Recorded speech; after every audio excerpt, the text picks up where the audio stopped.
vamos lá, né? A gente tem aqui esse problema, certo? Ele foi um problema da prova da SpaceX. Se eu não me engano, foi SpaceX do ano passado ou foi do ano retrasado. Agora me foge a lembrança, mas eu sei que foi dessa prova, tá? Foi um problema considerado muito difícil, certo? Principalmente por quê?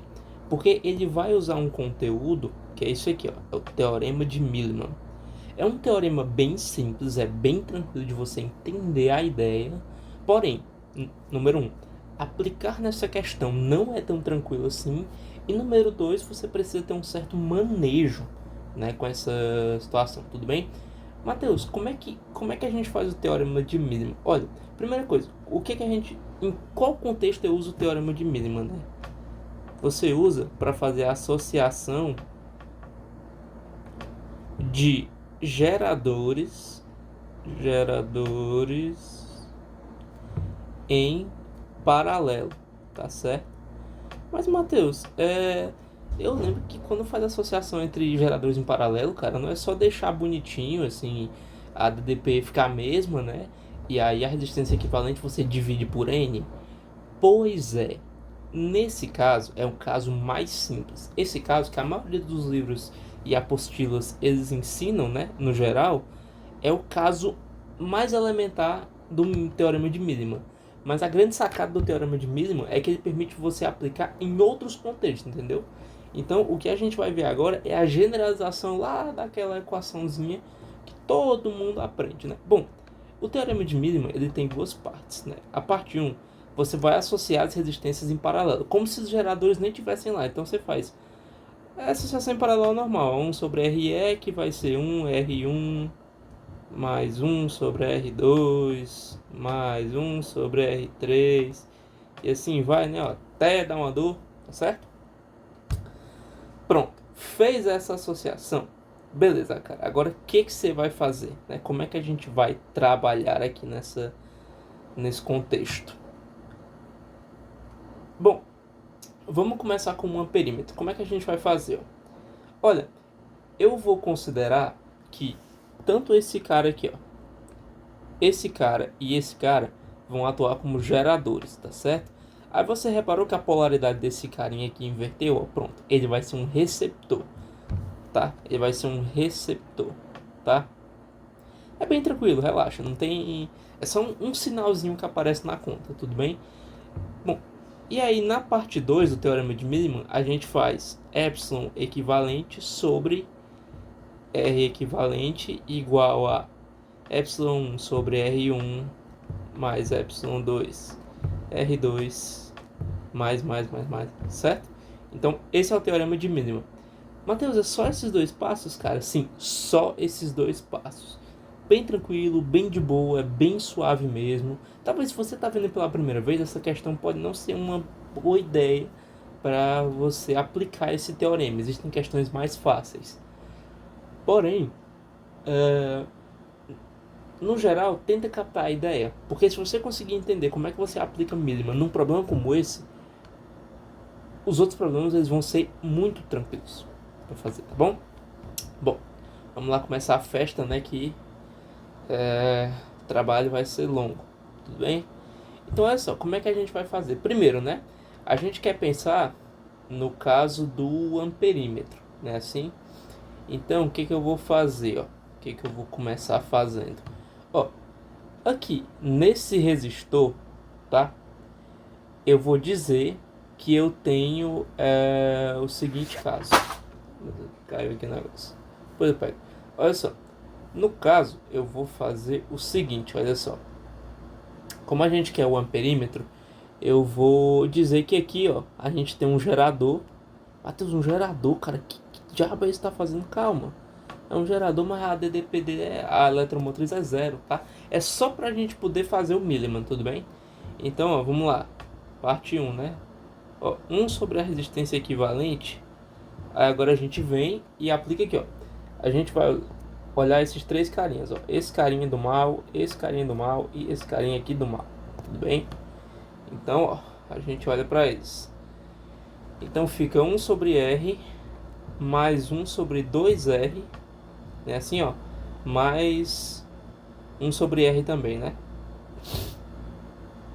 Tudo bem? Matheus, por que você fez isso? Porque eu estou me preocupando agora simplesmente em achar o gerador equivalente desses três, ó. Esse aqui e o lá de cima. Entendeu? Tudo bem? Então primeiro eu vou atrás da resistência equivalente, né? Aí aqui é 2R porque esse 2R aqui tá em série, né? E aí, ó, no final você vai ter o seguinte, você vai ter 2 sobre R mais 1 sobre 2R. Essa festa aqui vai dar 5 sobre 2R. Matheus, a continha feia, né? É, cara, a continha um pouquinho feia, viu? Bom, e agora na parte 2, né, ó, a gente faz epsilon equivalente sobre REC, né, ó. Lembrando que REC eu já calculei, tá aqui, tá bom?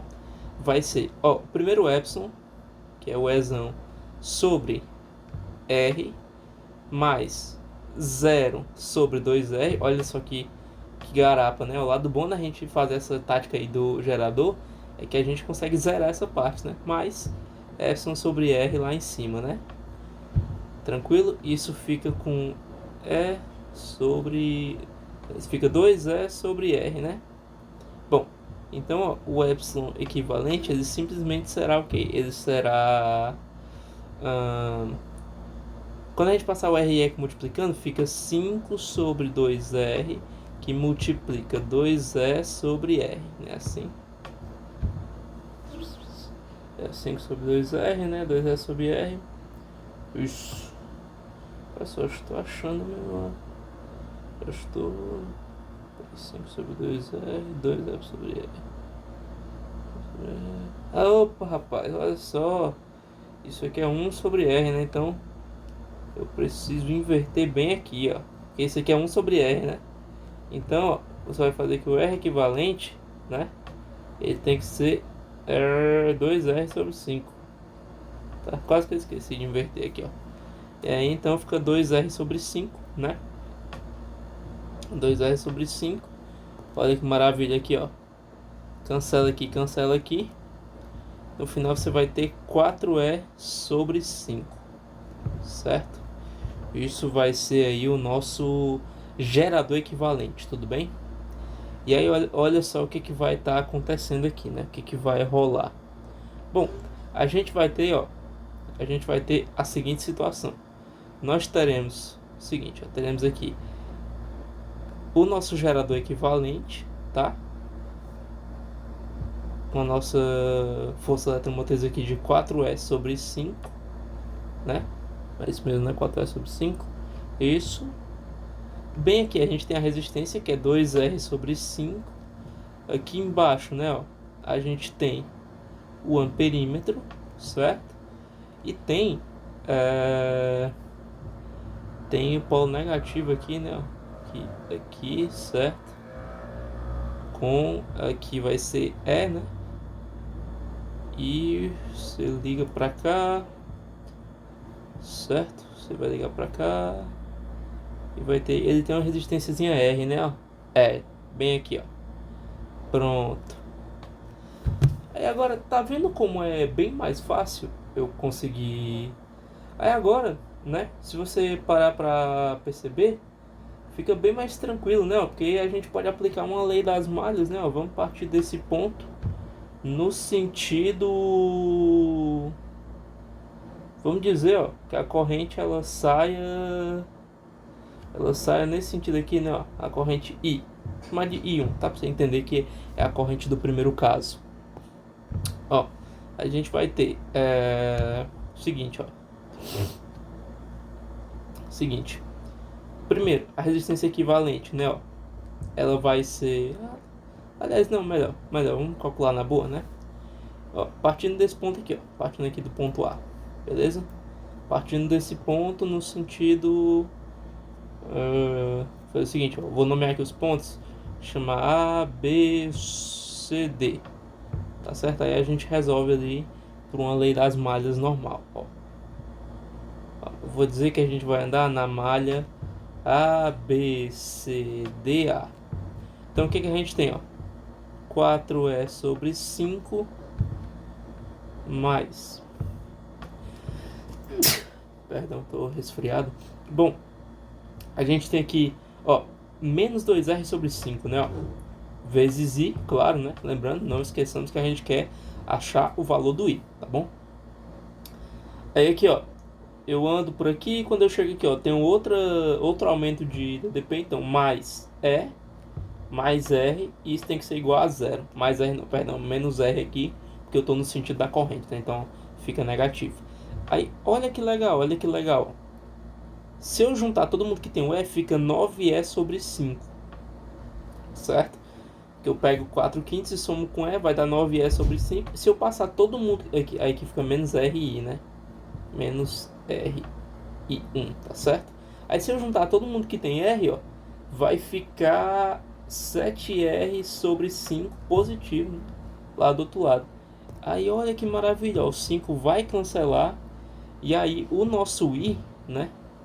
O nosso I, ele vai ser exatamente, ó, 9E sobre 7R. Temos aqui essa resposta. Olha que maravilha, cara.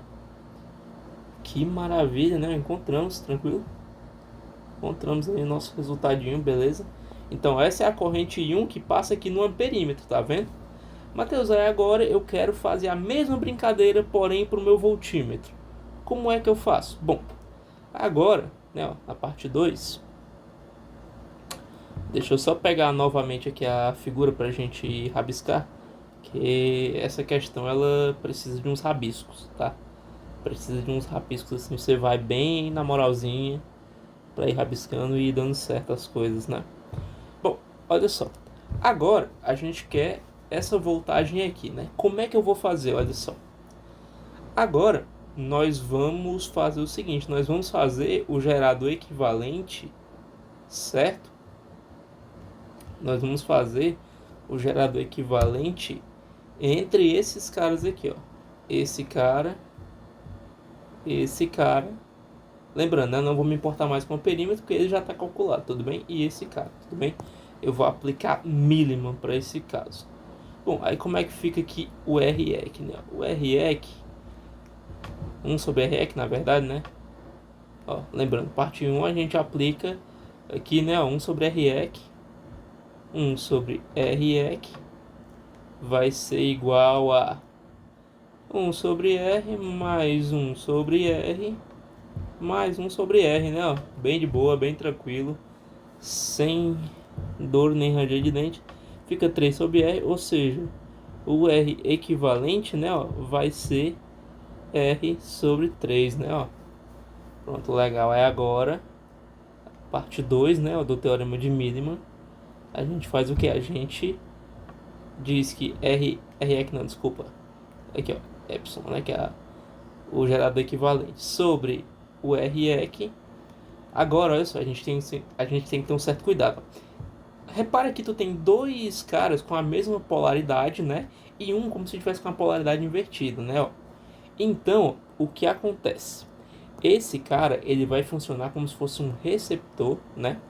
Então aqui, ó, ele vai ser aqui, ó, um receptor e esses dois vão ser geradores. Só o que muda é que como é um receptor, você vai colocar negativo, entendeu? É como se ele tivesse uma força contra-eletromotriz, né? Certo? Então, ó, tu coloca, vamos aqui, ó, começar por esse aqui, ó. Fica E sobre R menos E sobre R, tá? Menos desse cara aqui de cima, ó, certo? E esse aqui que tem um amperímetro, lembrando, não precisa olhar para o amperímetro, vai ficar E sobre R do mesmo jeito, tá bom? Aí, ó, mais uma vez, bem tranquilo, olha só, cancelou aqui, né? Que maravilha. E aí, ó, o epsilon-EC, ele vai ser R sobre 3, vou passar o REC para lá multiplicando, vezes E por 3. E aí, olha que maravilha, cara. Cancelou 3? Não. Cancelou o... Calma, pera. R sobre 3, epsilon sobre R, não é sobre 3, é sobre R. Meu Deus, transformei um R num 3, socorro. Então vai dar epsilon sobre 3, tá certo assim, ó. E aí, olha que massa, cara. Olha que massa que vai ficar o nosso circuito agora, ó. Bem de boa, bem tranquilo, bem tranquilo. Ó, aqui, beleza. Temos aqui a nossa resistência, que é o R sobre 3. Aqui, ó, certo? Aí vem pra cá. 2R aqui, ó, né? Que é os resistores em série, e volta pra cá. 2R aqui vale epsilon sobre 3, né? Ó. Bom, vamos lá. Vamos ver o que a gente pode fazer aqui, né? Ó. Bem, perceba, né? A resistência equivalente, nesse caso, basta fazer eles dois em série. Aqui sai uma corrente I2, tá? Eu vou diferenciar colocando de azul para não confundir com a primeira. E aí você tem que a resistência equivalente vai ser R sobre 3 mais 2R. Isso vai ficar 8R sobre 8? Não, 7R sobre 3. 7R sobre 3, né? Porque divide aqui por 3 fica 1, R divide aqui por 1 fica 3 mesmo, né? 3 vezes 2R, 6R. Aí R mais 6R, 7R, né? E aí, ó, a corrente I2, ela vai ser então o E sobre 3 sobre 3, E sobre 3, calma, sem anima não, dividido por dividido por 7R sobre 3. Isso vai dar E sobre 7R. Beleza, né? Ó, E sobre 7R. Aí, cara, agora o que acontece? O que a gente vai fazer? Perceba o seguinte, ó. Perceba o seguinte. Aqui você tem dois resistores iguais, certo? Então aqui, ó, você tem uma DDP V e aqui você tem uma DDP V também, ó. Porque como é a mesma corrente que vai passar por aqui, já que eles dois estão em série, a DDP total se divide igualmente, tá? Então, ó, vou colocar aqui, ó. Indicação, meu Deus do céu, indicação. O circuito é tão difícil que eu esqueci como falar português. Indicação do voltímetro. Olha que legal, olha como é que funciona aqui, ó. Olha como é que funciona. Você vai ter o seguinte, ó. Indica V, né? Só que pela primeira lei de Ohm, o que a gente sabe da primeira lei de Ohm? O igual a RI, né, Matheus? Tá tatuado já. Mas quem é o 2V igual a 2V vai ser 2R sobre 7. 2R vezes o I, né? Então vai ficar 2R que multiplica E sobre 7. Lembrando, R sobre 7. E sobre 7R, né? Lembrando que eu tô calculando aqui a resistência total, tá? Que é o I2, né? Certo?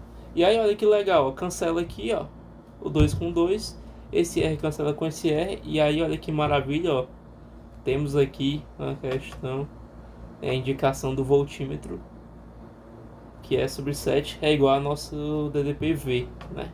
Então, o voltímetro ele marca E sobre 7, e aí isso confirma o nosso gabarito na alternativa E de Eva, né, ó. Matheus, teria como eu fazer essa questão por lei das malhas? Cara, olha, não vou mentir pra você. Não vou te dizer que não, porque acredito que dê. Só que eu diria que nesse caso, aplicar a lei das malhas é contraindicado. Matheus, como é que é? Contraindicado. Matheus, mas você tá tirando isso da onde? Cara, seguinte, ó. Pensa aqui comigo. É uma questão de uma prova da SpaceX. A prova da SpaceX é uma provão, né? Se eu não me engano é 40 questões num dia e 56 no outro, 44, sei lá, é uma coisa assim, né? Ou seja, é de provão. Não é uma prova discursiva que você tinha, sei lá, 20 minutos para pensar na questão, escrever uma solução bonitinha. Cara, a prova é rápida. A prova é rápida, é tempo correndo, né? Então, se o cara for fazer isso aqui por lei das malhas, ele vai fazer. Só essa também. Vai passar a prova inteira nessa questão, entendeu? Então, é muito contraproducente você fazer por lei das malhas isso aqui, tá? Assim, faz uma malha aqui, depois a malha geral, isso aqui. Eu digo que não vale a pena. E aí eu reforço aqui, né, só pra gente finalizar esse momento, eu reforço que provas como a da SpaceX, né, que gosta de uma física mais elaborada, quando coloca questão assim de circuito, cara, normalmente questão de circuito é técnica, tá? A questão de circuito ela não é pensada para você ficar horas e horas olhando para a cara dela sem saber o que fazer. A questão de circuito você olha E aí, cara, tua cabeça já tem que estar formigando com as ideias, porque normalmente é questão de ideia. Aqui lá tem uma questão de conta, mas normalmente é tu analisar um caso, tu pensar. Ah, Matheus, e é fácil ter essas ideias? Cara, vou mentir pra você, eu não acho não, certo? Posso te dar o meu próprio exemplo, que é o seguinte, quando eu fiz essa prova, lá na hora eu lembro que não saiu. Eu tentei ler mais aqui, quando eu comecei a ver que ia dar muita conta, eu não, eu tô indo pelo caminho errado. Porém, eu não sei o que diabos fazer. Porque, né, tipo, eu pensava o seguinte, pô, se não tivesse esse 2R aqui, era um milimanzinho legal, né? Até que após eu sair da prova, já isso quase 3 semanas depois, conversando com um colega, eu olhei, cara, tu fez isso aqui da SpaceX, esse bicho, essa aí é uma sacada. Aí eu, mano, qual é a sacada? Tu vai dizer que isso aqui é um gerador que tem força zero, força eletromotriz zero, né? Aí vejo que sai bonitinho, né? Fiquei olhando assim pra cara dele, o bicho não acredita, né? Pois é, pô. Aí tu pode aplicar a mínima de boa aqui. E aí, né, ele me avisou, ó, tem duas pegadinhas. Tem essa do Midman e tu vai ter que ajustar, porque um vai ser um receptor, né? No outro caso. Então, tá vendo? Ó, nem sempre, algumas vezes você demora um tempo pra digerir, né? Então, essa questão gasta um tempinho pensando nela, né? Sei que esse vídeo ficou até um pouco longo, mas gasta um tempinho pensando nela, vai digerindo os detalhes com calma, tenta fazer você mesmo aí as situações bem, que é uma questão que vale a pena, tá? Valeu, tchau, tchau.